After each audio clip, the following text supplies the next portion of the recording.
Hello दोस्तों, राधे राधे। तो आपको बता दें कि आज है एकादशी, देव उठनी एकादशी।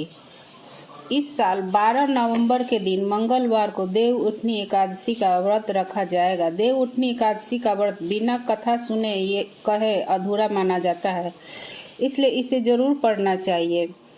हर साल कार्तिक महीने में देव उठनी एकादशी का व्रत रखा जाता है। मान्यताओं के अनुसार भगवान विष्णु इस दिन योग निद्रा से उठकर संसार के दायित्व को संभालते हैं।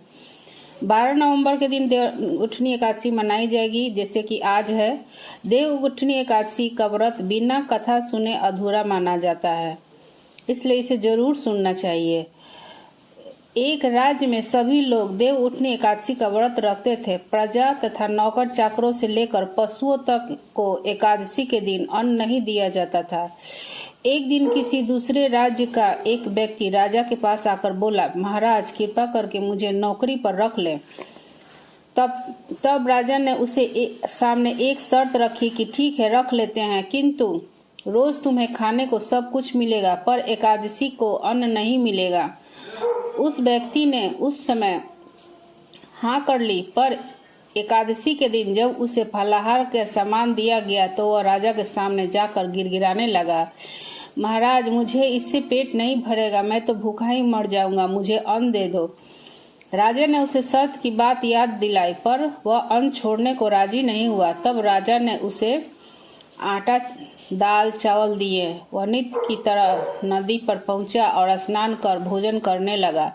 जब भोजन बन गया तो वह भगवान को बुलाने लगा, आओ भगवान, भोजन तैयार है।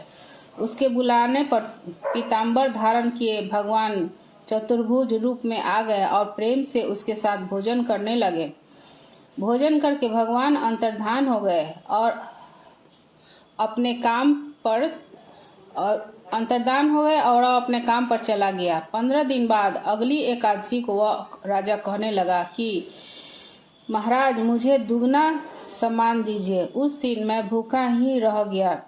राजा ने कारण पूछा तो उसने बताया कि हमारे साथ भगवान भी खाते हैं, इसलिए हम दोनों के लिए ये सम्मान पूरा नहीं होता।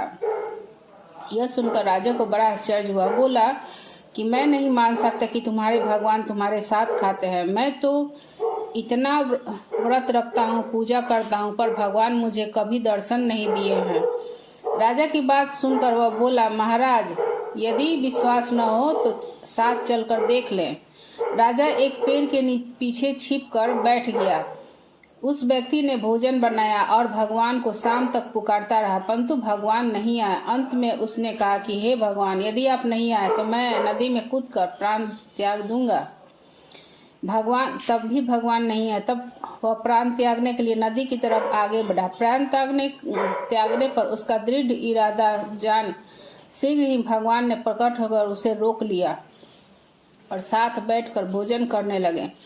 खा पी कर वे उसे अपने विमान में बिठाकर अपने धाम ले गए।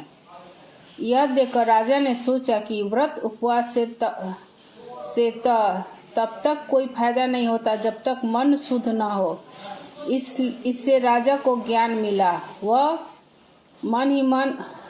भी मन से व्रत उपवास करने लगा और अंत में स्वर्ग लोक को प्राप्त हुआ। तो यही इस कहानी का व्रत है। तो मन से व्रत करना चाहिए। मन अगर स्वच्छ है तो सब कुछ स्वच्छ है। तो आज है देव उठनी एकादशी।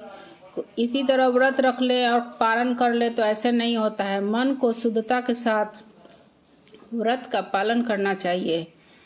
तो कैसा लगा वीडियो बताइएगा दोस्तों। राधे राधे। और रात के समय तुलसी माता का सभी साज श्रृंगार होगा और उनको सब कपड़ा पहनाया जाएगा और उनका तुलसी का विवाह किया जाएगा विष्णु भगवान जी के साथ, माता तुलसी का। तो अगले वीडियो में हम आपको दिखाएंगे। तो वीडियो कैसा लगा ज़रूर बताइएगा। राधे राधे दोस्तों, धन्यवाद। और दोस्तों एक बार और कहना चाहती हूँ कि कृपया आप कमेंट में ज़रूर राधे राधे लिखें, क्योंकि आप लोग का आशीर्वाद से ही हम लोग आगे बढ़ पाएंगे। तो लाइक एंड सब्सक्राइब करना ना भूलें। राधे राधे दोस्तों, धन्यवाद।